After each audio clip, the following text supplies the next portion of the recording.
Everyone, today is a very, very special Battlebots showcase video. This is the most current robot that I've created. He is a beetle weight. He's the most sophisticated robot I've ever made. I'm incredibly proud of how I was able to make him. Without further ado, this is a robot that I'm gonna call Fatal Deviation. Fatal Deviation is the most complicated BattleBot I have ever created to date. It's one that I literally finished a couple days ago. It's one that is the most sophisticated I've ever made. It's the most physically taxing, the most electronically powered. Just the fact how much stuff is going on in here, the design, how complicated the design is. It's an effective design, everything about it.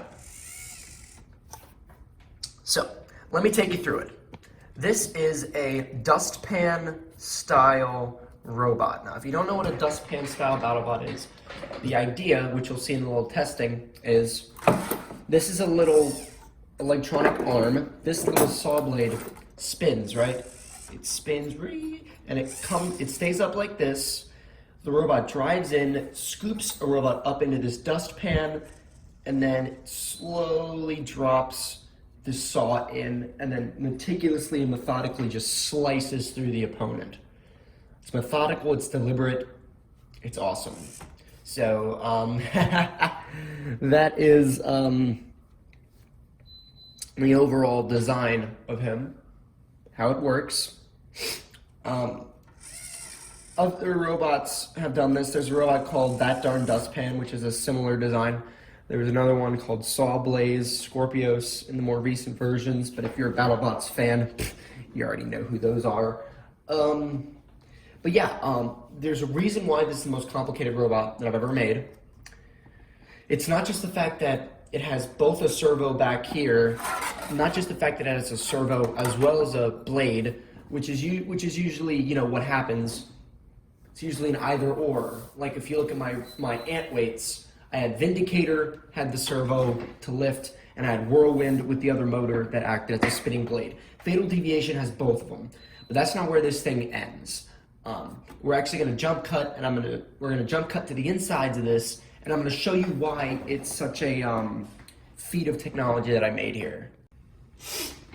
Okay, folks, here it is. The insides of Fatal Deviation. Now, as you can see, my goodness, is there a lot of stuff in it. It's even more compact than Whirlwind, if you thought that was possible. Basically, what I wanted to do here was, I had Fatal Deviation's chassis is a lot bigger and bulkier. But when I was making him this time, I told myself, I'm gonna create restrictions before I put the chassis together. I'm gonna create the most restrictive design I possibly can. And I came with like the normal depth, but like 3.5 inches wide. And I said, I don't care if I have doubts that it's gonna fit. I am going to stick to those metrics, and I'm gonna stick to them, you know, like religiously. You know what I mean? And as you can see, it paid off, and there's barely any room in here. So let's go over what we're looking at here. So the most obvious one, the servo, that's what drives the arm. You can see that there is a wire right here, feeds all the way around in this receiver. These are the two, here's the speed controller. Actually, you can't really see it. Here, right here is the speed controller for the blade. This little guy right in there. And then that also goes into the receiver, but in addition to that, it goes into these two bearing blocks here. These two bearing blocks basically carry all the connections before it goes into the power switch right there. So, that is the speed controller for the blade. Obviously, you know where the blade is. It's on the end of this arm. You don't really need to show that. These are the two speed controllers for the big motors here. As you can see, they're kind of hidden under stuff, but they fit, you know, pretty perfectly there. These are the two 9-volt batteries. They're both the 800 milliamp hour ones. That gives me 1.6 amps of current going through the whole thing. And believe me, it needs all the power it can get, driving 3 motors plus a servo. And then these two big motors right here. You're going to see a theme in that these motors here are the ones that I use for all of my beetle weights. So that's it. And then these two bearing blocks, like I said, they hold the connections all going to this power switch right here. Now, you've seen the power switch before, but it has more stuff than ever going through it. And you see that the battery barely slides in right there. That wire, this one right here, is the wire that takes all the speed controllers, all 3 of them. 4 actually, there's one under here. It's like the same thing I have with Vindicator and Galaxy, and a 3rd speed controller that makes the servo work better. But this white wire here goes all the way in to the power switch, connecting everything. Then we have 2 red wires here from the batteries that go into the bottom, all going to there. So, like as you can see, it's crammed to the rafters. It was very, very hard to keep everything organized. And as you can see, there's a lot of zip ties in here. You can see 2 zip ties here that are holding together this mass of wires. Everything that goes into the bearing block is tied together. You can see it better with this ground wire here. This also makes sure that the connection stays secure, right? All 5 actually, of ground connections that go into this black bearing block are zip tied together right there. So one is, just a single one is not likely to come loose, right? So, and as you can see, there's no space in here for anything else. It's completely compact. The receiver here, we're gonna go over that. The amount of stuff plugged into this receiver is more things that have been plugged in than I ever have. Let's see if we can get a good shot of it.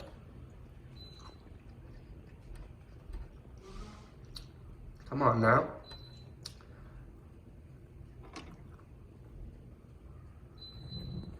Okay, well, it looks like I can't turn up the brightness here, but I hope that you can get a good look right in here.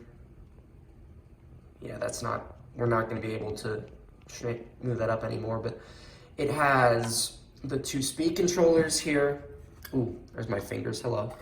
You got both motors. You got the speed controller for the drive motor. You got it for the servo, and then another one. Brings it down to 5. 5 things are in there, and that's just more than it's ever had before. Like I said, most complicated Battlebot I've ever designed. So now what we're gonna do is, we're gonna take him in the field and you're gonna see what he's all about. Hello ladies and gentlemen, we are back with our friend Fatal Deviation here. We have the controller in the arena. We are going to give our guy a much needed test drive. I've only test drived him once. This is gonna be number 2. The first time was just to see if it worked. So, the speed controllers are flashing. If you can even see, it doesn't matter. Okay. So here he is moving. You can see he's got a lot of weight behind him. Twiddling this little knob, lifts up the arm. This is the blade going. So like I said, the idea is to lift this up, drive around, sweep underneath something, and then just slice it up. So, I'm going to show you the things that we have on the menu, because I'm freaking stupid using terms like on the menu. We have an iPhone case, or an iPhone box, made out of some interesting material. You're going to see how that's going to get torn up. We have our ever-popular corpse bot. We have R2-D2. We have another mouse here, just so the wounds are going to be fresh. And then we have our other friend mouse over there. But this is going to get interesting. Here we go.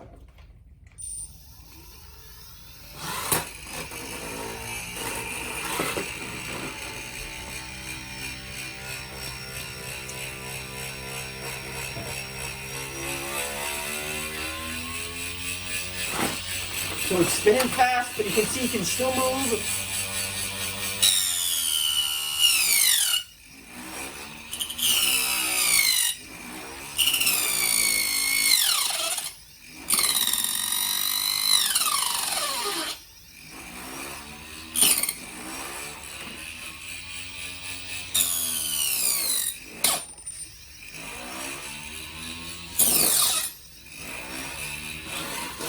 We back off a little bit maybe, push him around again. Ooh, yeah.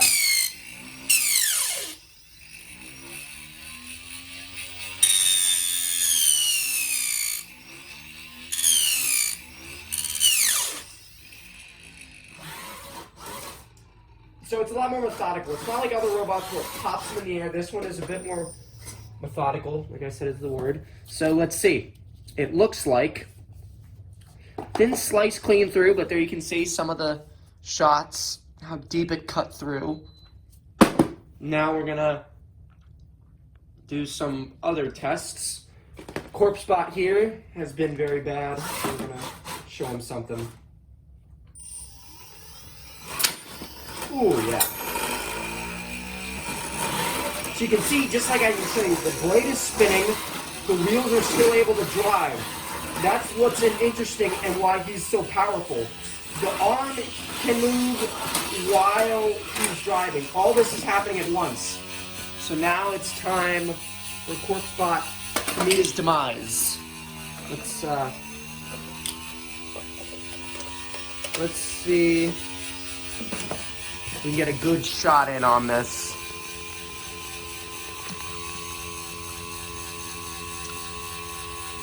There we go. All right.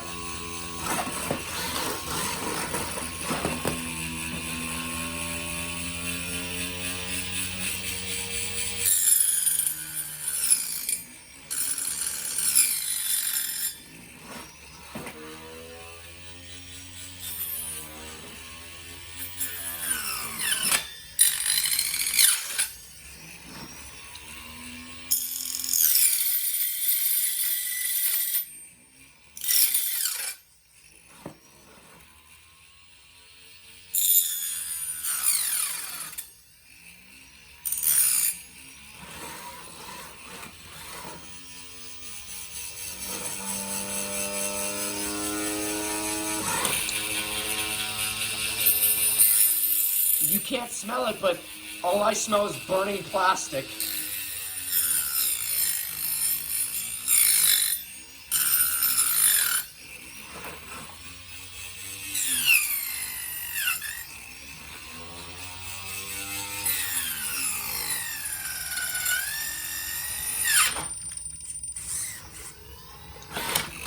Alright, now it's R2-D2's turn.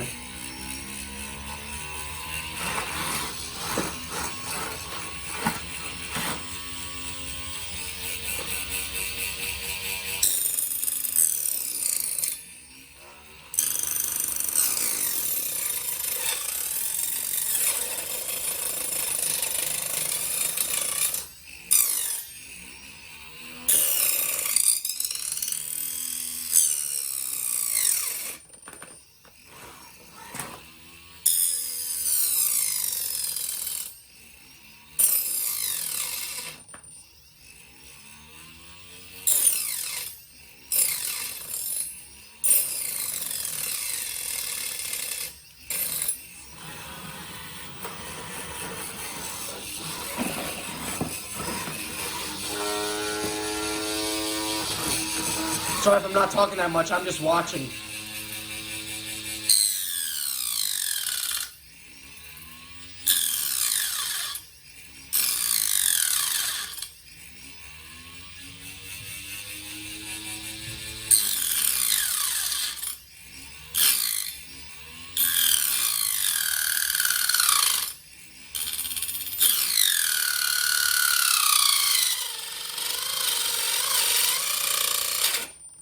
Oh my God.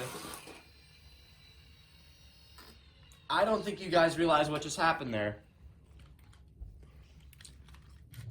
That is what he just did. That was a clean cut right through. See?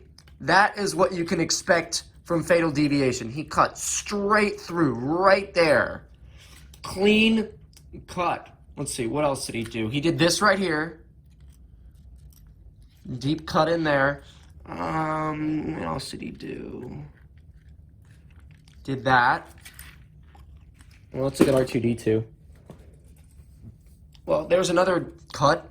It's just how deep this is. You can't really get a feel for how deep this is, but that's like a millimeter deep. But that's the money shot right there. Had clean cut straight through. And that is gonna, make things look good for the judges and stuff like that. So now if we can spin this up again, let's see what other damage we can do to Corpse Bot here. Sorry, Corpse Bot, this needs to be done.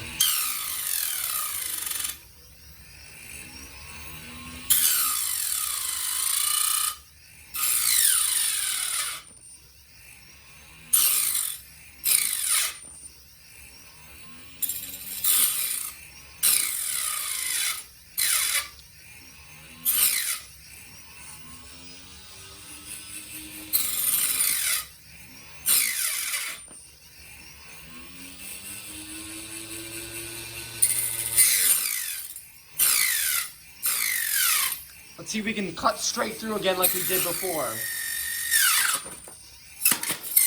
I think I just did. Oh my god! Whoa! Oh my god. That whole thing just popped right off. Whoa, look at that. Oh, I did not expect that at all. Holy shit.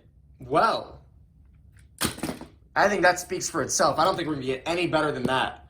So that's Fatal Deviation. He's, let's go ahead and turn him off, actually. Conserve battery. He's got just powder all over him from the robots that he's torn up. Let's see if anything's warm. The motor's kind of warm. Look at all this. The motor is kind of warm, if I'm feeling it, but it's not too bad. Actually, not as hot as I thought it was going to be. Blade seems intact.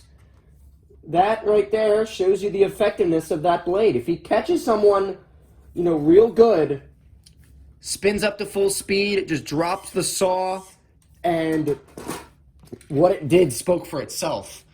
Clean cut right there. Did enough damage to the Corpse Bot's surface that he could just rip that part completely off. I need to get the vacuum, clean up all this fucking... Look at all this shit. Look at all that. I need to get the vacuum, just clean up all this stuff, but there you go. I hope you enjoyed Fatal Deviation Showcase because I'm very happy with how he turned out. He's the most professional-looking robot I've ever made. Now all I have to do is make the logo, slide it right underneath here, and then he's going to be absolutely perfect. So there it is. See you guys.